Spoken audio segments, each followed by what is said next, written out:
बिस्मिल्लाहिर्रहमानिर्रहीम। तो सबसे पहले मैं जनाब चेयरमैन पाकिस्तान कम्युनिटी फोरम और डायरेक्टर आपकी आवाज़ जनाब राजा गफूर साहब, आपका शुक्रिया भी अदा करता हूँ, अप्रिशिएट भी करता हूँ आपकी कोशिश को। और तमाम मोअज़्ज़िज़ मेहमान ग्रामी यहाँ पे बैठे हैं, ये हमारे लिए सब मेहमान ख़ुसूसी हैं, तो आप सबका बहुत शुक्रिया। तो आज हम जो यहाँ पे इकट्ठे हुए हैं, मैं एक शेर से आगाज़ करता हूँ कि हज़ारों साल नरगिस अपनी बेनूरी पर रोती है, बड़ी मुश्किल से होता है चमन में दीदावर पैदा। और ये पाकिस्तान की खुशकिस्मती है, हमारी खुशकिस्मती है कि पाकिस्तान को एक अजीम लीडर मिले थे और उन्होंने हम सब के साथ मिलकर, हमारे बुजुर्गों के साथ मिलकर पाकिस्तान का क़याम किया था और पाकिस्तान मार्ज़ वजूद में आया था। लेकिन अब हमारी जिम्मेदारी है कि हम इस पाकिस्तान को कैसे आगे बढ़ा सकते हैं। जब आखिरी वक्त था कायदे आज़म मोहम्मद अली जिन्ना साहब का, तो उन्होंने ये कहा था कि मैं अब इस दुनिया से खुश होकर जा रहा हूं, क्योंकि पाकिस्तान का मार्ज़ वजूद में आना नामुमकिन था। इसमें फैज़ान नबवी शामिल है और इस वजह से पाकिस्तान वजूद में आया। और इंशाअल्लाह ये पाकिस्तान क़यामत तक जिंदा रहेगा, क़यामत तक कायम रहेगा।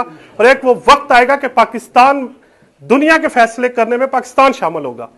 अभी यासर भाई ने कहा कि हमें कोई नेगेटिव बात नहीं करनी चाहिए, बिल्कुल नहीं करनी चाहिए, लेकिन वो जरूर सोचना चाहिए कि वो वजह क्या है कि हम अभी तक अपनी मंजिल क्यों नहीं पा सके। मैं सिर्फ 2 पॉइंट पे बात करूंगा। फ्रीडम ऑफ स्पीच जो सबसे बड़ी बात है पाकिस्तान में, सबसे ज्यादा उसकी कमी है। आप जब वहां पे बोलते हैं आपकी आवाज को बंद कर दिया जाता है। और इसमें एक पंजाबी शायर है, वो शेर कहता है कि सोचा दी है मैयत लैके हुण मैं केड़े घर जावांगा, जे बोलांगा मार देवणगे, ना बोलांगा तो मर जावांगा। और आप देख लें, मार रहे हैं लोगों को। और जो दूसरी बात है, rule of law for everyone, ठीक है, सबके लिए बराबर होना चाहिए। और मैं आप सबसे ये रिक्वेस्ट करता हूं कि आप सब यहां पे बैठे हैं। आज यहां पे बैठने का कोई मकसद होना चाहिए, एक मकसद लेके हमें जाना चाहिए। और यहां पे तमाम जात बरादरी शहर और खत्म करके हम सबको पाकिस्तानी होके मिल के आके काम करने, वरना 1975 से यहां बुजुर्ग आए हैं और आप देखें हालात बुरे से बुरे हो रहे हैं, कानून बदतर से बदतर बन रहे हैं। सिर्फ एक जरूरत है कि हम इत्तेहाद कायम करें, आपस में इकट्ठे रहें, तो तभी हमको अपनी मंजिल मिलेगी।